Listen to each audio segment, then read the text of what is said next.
What's up guys, welcome back to a brand new episode of Pokemon Go. So today, it's a nicer day out. It's much better than when we were going to go catch the Squirtles. It's a bit warmer, so our hands aren't gonna go numb. It's not gonna be freezing cold. So what we wanted to do is talk to you guys today about what we do as rural players, because there's a lot of you guys out there that can't catch all the Pokemon. You don't live in the cities, so this is our story, this is how we play. It might not be exactly right for everyone because like we have cars that we can use. If you're younger, you can't drive, you'll have to rely on other people to drive or possibly spend money, stuff like that. But we just wanted to show you how we play in the rural areas. So one of the things that you want to do is make sure you take advantage of the daily bonus. So right here we have a Krabby. I think this is my 7th day, so that'll give a 7-day streak if I can catch him. It's 329. Great throw with a Pokeball.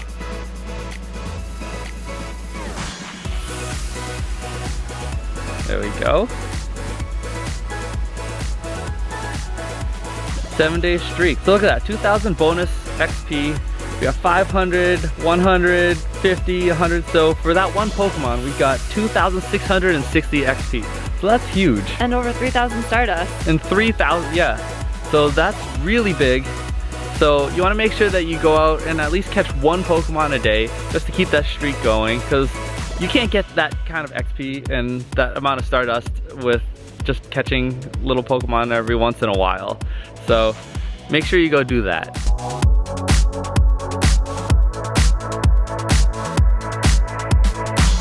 So another thing that you can do is try and find out where your local nests are. So what I use is a Sylph Road Atlas. I'll put a link in the description below or even in this video. I'll show it right here. And what I do is I look for the nests. So like the last week's episode, we looked for the Squirtle nest and we found it, and we went there and we took advantage of it so we could find the specific Pokemon that we wanted.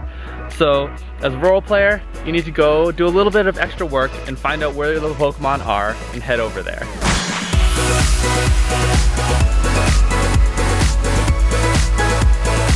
If you are in a rural area, there aren't that many Pokemon around, you can actually use an incense. If you look at one of our previous videos, I'll leave that as a suggested video right here.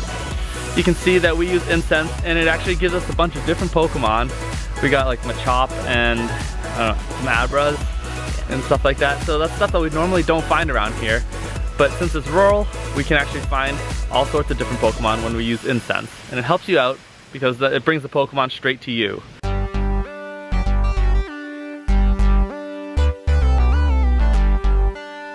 So one of the things that's important for all players, but especially important for rural players, is to use your lucky eggs when evolving.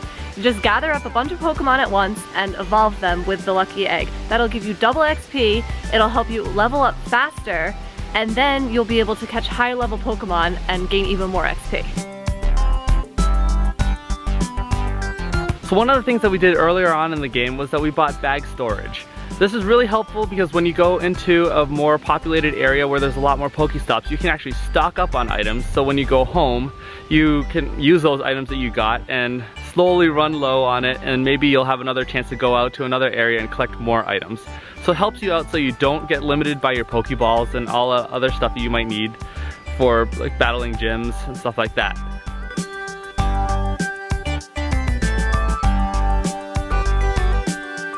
So when you don't have too many balls to use to catch Pokemon, you're going to want to be selective on which Pokemon you catch. Right here, there's a Ghastly.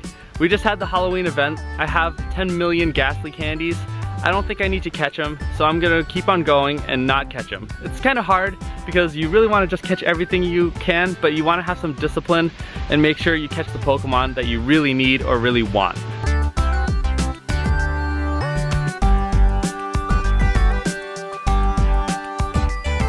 So one of the things that you're going to want to do is find out where your local gyms are. So we have one gym near us, and we want to make sure that we have control of this gym most of the time so we can get our coins and make sure we assert our dominance in this area.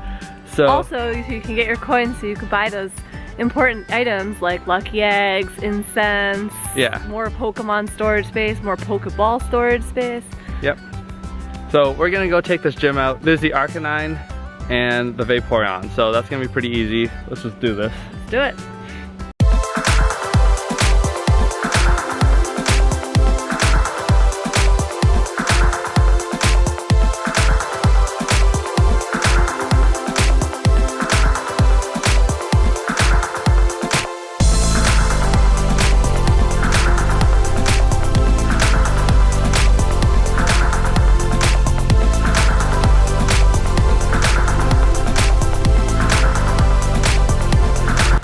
And that's how you take out a gym really fast. So there we are, Executor and my Lapras. So let's collect our 10 coins and call it. There we go.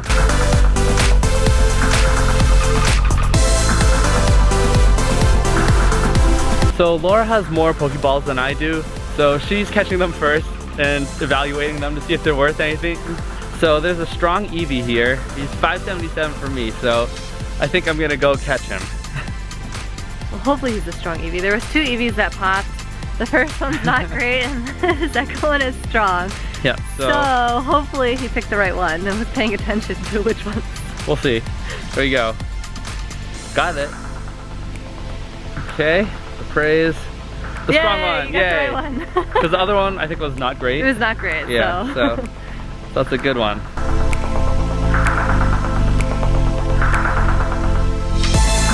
So another thing that you want to do is make sure you get your daily bonus for the Pokestop spins. So I think I'm on my 7th one here as well. So we can get this one. You get a lot of Whoa. Oh my goodness. What the heck? You get a lot of items. I got my 7-day streak as well. It went off the screen. Okay. Holy cow, you got like 2,500 XP. 2,500. And 18 items. 18 items. So make sure you go and get your Pokestops. Because just that one is worth it. I mean, that's 6 regular Pokestops out of this one. Yeah.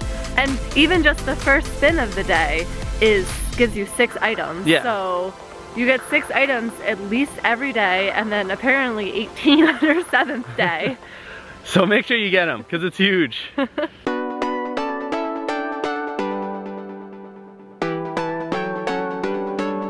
So if you're in an area where there's a Pokestop and you're gonna be there for a while, you could just throw a lure on it. I'm not gonna throw one here right now, but it'll get you Pokemon that come in and you don't need to actually go anywhere. So that's one really helpful thing if you can't find Pokemon near you.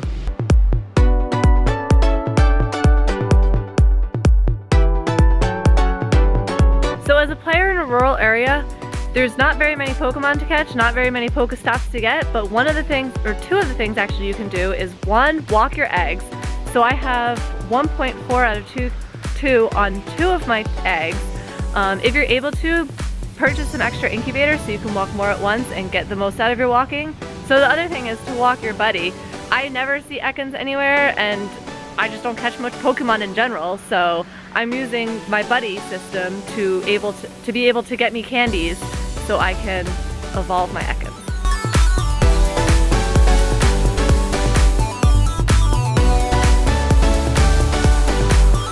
So there's a Zubat, and we need to catch him to save up for Crobat in Gen 2, so I'm gonna go get him. He counts as the Pokemon that I want to catch because he gives me candies.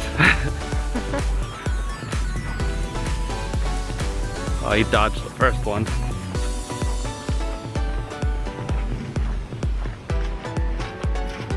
Let's see. Can we do it? No. I can't throw. This is how you waste Pokeballs. Okay. There's a catch, maybe?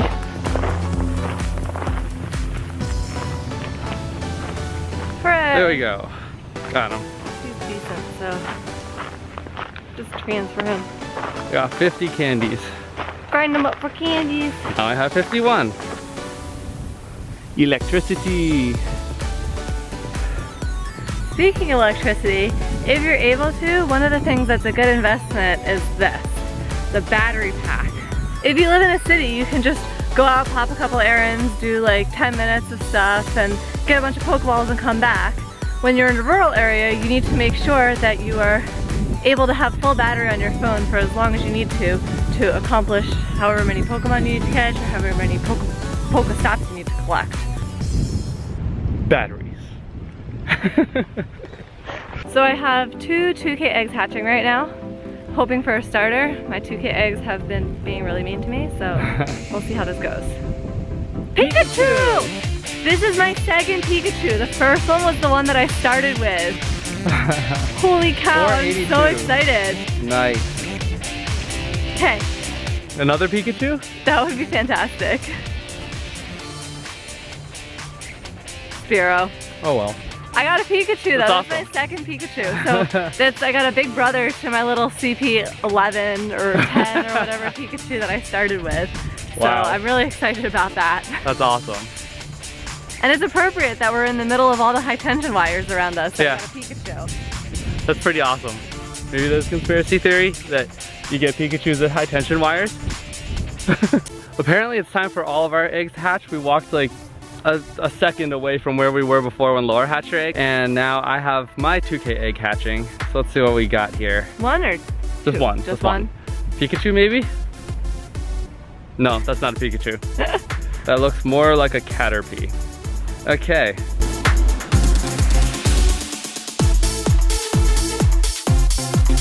Another thing that you can do is when you're running an errand, plan a little extra time and go hunt some Pokemon, get some Pokestops.